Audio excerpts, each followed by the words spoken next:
abismo, ¿no? Porque ya no hay ideologías, no hay partidos coherentes, consistentes. Entonces, o pierde el lazo o pierde el sistema político. Uno de los dos pierde en el día de hoy, ¿no? Las cosas son muy complejas, ¿no? Porque el ciudadano va a ver, o sea, va a ver que otra vez se bloqueó la asamblea, ¿no? Ya se bloqueó, se autobloqueó para dar paso a la ley de desarrollo económico, la que tú llamas ley tributaria, que es mucho más que una ley tributaria, es Claro, muchísimo claro. más. Entonces, ahora, imagínate, se autobloquea otra vez. Ojalá que no, ojalá que Entonces, no.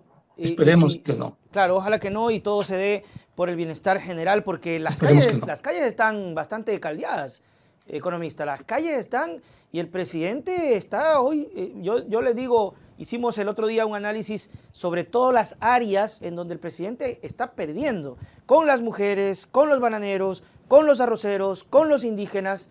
Entonces está con los maestros, es una cosa que está... Con los maestros. Los maestros, ¿qué opinión le Con la merece clase eso, media que economista? está pagando impuestos. Mira, ¿cómo es posible que un gobierno que tiene como 10.000 millones en reservas monetarias tenga problemas económicos? ¿Qué le cuesta al gobierno de esos 10.000 millones utilizar 500, 600 para los maestros? No le cuesta nada, absolutamente nada. Dinero tiene de sobra el dinero. ¿Qué le cuesta utilizar ese dinero, que además está hecho para eso, utilizar ese dinero para la obra pública, salud, educación y demás? ¿Qué le cuesta? Tendríamos en este momento sistemas de educación y de salud y que cumpla la Constitución y su popularidad sería suficientemente alta.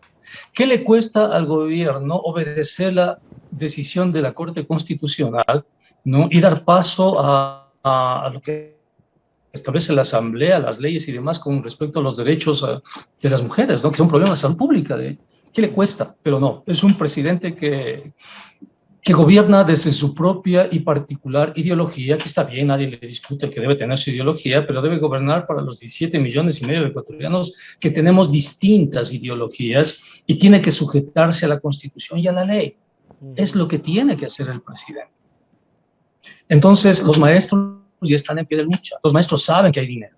Los maestros saben que sí se les puede pagar. ¿Y qué va a pasar? Va a pasar que los maestros que ya han tenido experiencias de lucha importantes en décadas pasadas van a retomar esas experiencias de lucha y vamos a tener otra vez un país con conflicto social. Las mujeres están muy resentidas y con justa razón. Absolutamente con justa razón, ¿no? Los bananeros, los productores agrícolas están muy resentidos y con justa razón. La clase media que tiene que pagar cada mes impuestos se está endeudando para pagar ese impuesto y ese impuesto ni siquiera se registra en el presupuesto nacional. Es decir, ni siquiera se devuelve en obras, ¿no? A las reservas internacionales. Esa pendeja. Entonces, fíjate tú la cantidad de frentes y no cumple ni siquiera un año. Ni siquiera cumple un año y ya tiene demasiados frentes abiertos. Eso es muy preocupante. Y lo único que hace es culpar a los demás.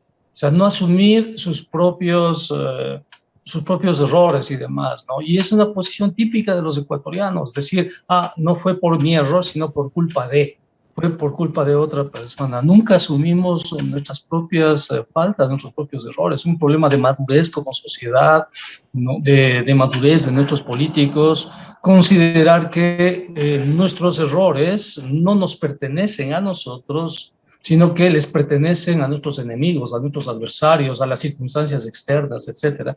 Culpar para exculparnos a nosotros mismos y eso nos impide crecer, nos impide madurar, nos impide asumir y actuar de una forma coherente con la realidad.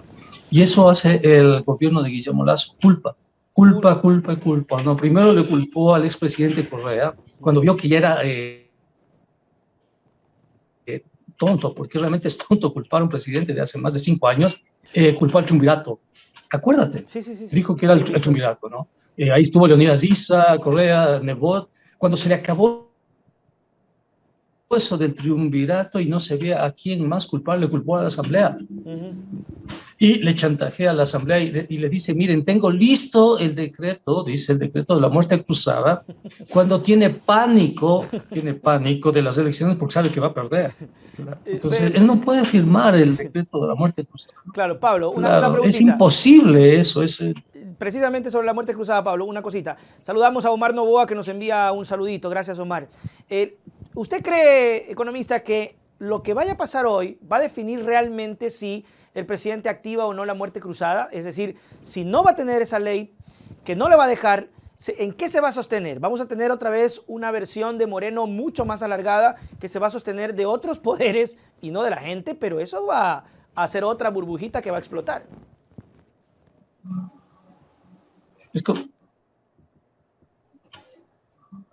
Es muy difícil que active la muerte cruzada porque no tiene capital político para eso.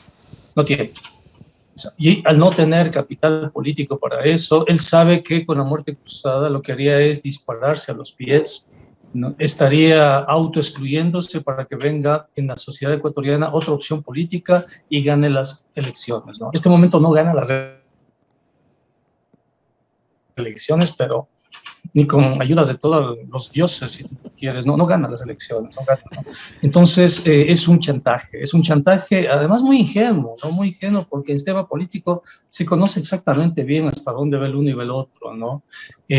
Está utilizando todas las armas que tiene para generarles miedo a los asambleístas, decirles, miren, igual la muerte cruzada, pero no tiene capital político. Los asambleístas saben eso, que no tiene capital político, que es una fanfarronada, es una bravuconada, ¿no? Del matón de barrio, etcétera, pero que ya cuando llega el momento de la verdad, el presidente y su gobierno se van a dar cuenta que su capital político es mínimo. De hecho, si vemos las encuestas en este momento, de cada 5 ecuatorianos, 4 ecuatorianos están descontentos con el gobierno. Con esos números no puedes ir a la muerte cruzada, no hay ninguna posibilidad de ir a la muerte cruzada. Entonces, eso no pasa más allá de ser una pura fanfarronada, nada más, ¿no? Es una amenaza, es un chantaje que no tiene ninguna plausibilidad de convertirse en un hecho real. Pablo, muchísimas gracias de verdad por estar con nosotros, ha sido muy agradable, espero tener otra oportunidad de verdad porque hay muchas cosas que se quedan, pero el tiempo es acá un poquito corto, pero nos da el chance para conversar otro día. Tus palabras para despedirnos. Bien, muchísimas gracias. Hay que estar muy pendientes de lo que pasa el día de hoy en la Asamblea Nacional. Es un día muy importante, es un día en el cual se van a definir muchísimas cosas, se va a definir el futuro del país. Mutatis mutandis es como si estuviéramos en diciembre del año 98. O si tú quieres, en mayo del año 94. En mayo del año 94 se aprobó la Ley General de Instituciones Financieras de Alberto Dají.